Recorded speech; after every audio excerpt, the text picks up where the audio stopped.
Et bonjour à tous, nous voilà en jour 5, jour 5 pour vous inviter à étudier éternellement. Je crois que les oiseaux valident.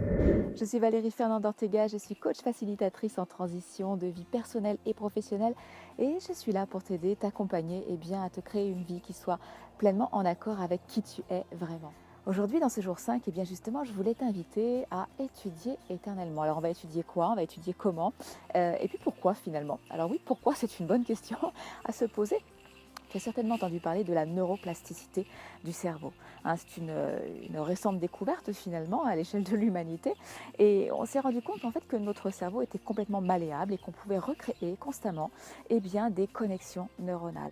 Alors évidemment, cette idée d'avoir la capacité de recréer des connexions neuronales, c'est intéressant parce que il n'y a pas si longtemps que ça, enfin en tout cas moi je le croyais, qu'à partir d'un certain âge, à partir de 20 ans même on disait que ça y est, les neurones commençaient à se dégénérer et puis que la dégénérescence programmée commençait.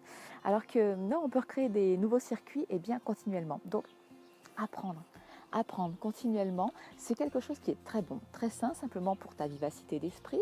Au niveau cognitif, évidemment, c'est excellent. Et puis, ça permet aussi d'alimenter un sujet qui te tient à cœur. D'ailleurs, je ne sais pas si tu connais à ce propos, et c'était vers ça que je voulais t'emmener, la règle des 10 000 heures. Est-ce que tu connais cette règle des 10 000 heures? Cette règle, elle dit que, en fait, il faut 10 000 heures de pratique. Alors, on va revenir sur la pratique. Il faut 10 000 heures de pratique pour atteindre le niveau de maîtrise donc d'un expert de classe mondiale, et ce, dans n'importe quel domaine. J'espère que tu as bien entendu le mot pratique, parce que quand on dit étudier éternellement, souvent les gens imaginent en effet qu'il va falloir potasser des livres, des cours, des formations, et c'est tout. C'est très bien déjà de lire, c'est un premier pas.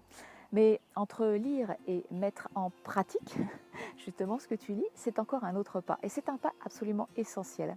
Donc tu sais, si tu ne lisais, je dirais qu'un seul livre par an, mais que ce livre-là, tu en ferais exactement ton livre de chevet en disant, eh bien cette année, je m'attarde à lire et à relire ce livre, simplement pour pouvoir le comprendre et l'appliquer jusqu'à la virgule près.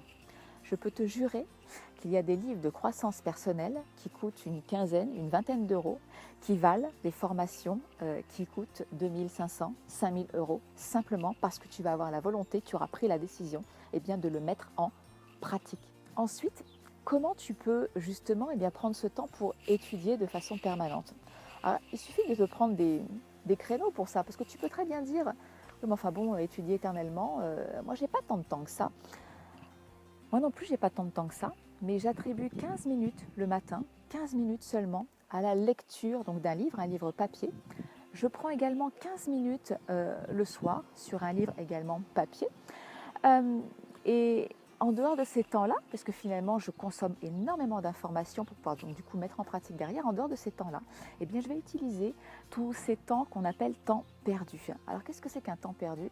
C'est un temps de trajet, c'est le temps où tu cuisines, ça peut être le temps où tu es dans la salle de bain aussi. Moi je me rappelle, mon grand-père, il allumait la radio quand il était dans la salle de bain. Bon, les informations, moi ça m'intéresse pas particulièrement pour progresser dans ma vie. Mais imagine si dans ta salle de bain le matin tu écoutais un livre audio. Pourquoi pas? Moi je sais que quand je cuisine, parfois quand je suis dans la salle de bain, sur les temps de trajet, si je ne peux pas lire un livre papier, je vais écouter un livre audio ou une vidéo. Enfin de toute façon, je vais toujours utiliser ces moments, ces temps perdus pour étudier. Et je vais parfois écouter plusieurs fois la même chose, parce que comme je ne suis pas en train de prendre des notes, tu sais, quand tu prends des notes, tu es en train d'ancrer ce que tu es en train d'écouter. Comme je ne prends pas de notes, c'est pas grave. Je sais que plusieurs fois dans la journée ou dans la semaine, je vais réécouter le même contenu parce que j'ai toujours un petit carnet à proximité et souvent ça fait remonter à la conscience une idée ou c'est ça, il y a une prise de conscience qui va me permettre donc du coup d'évoluer.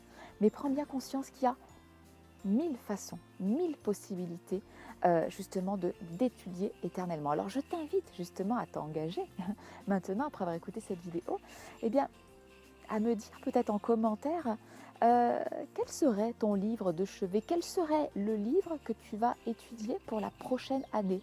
Mais vraiment étudier à la virgule près et à le mettre en pratique. Alors si un an ça te semble long, commence par 30 jours déjà. Tiens, pour le mois à venir, je m'engage à étudier et à mettre en pratique pour les premières 10 000 heures ce livre-là. Et on en reparle, on va voir ce qui se passe après.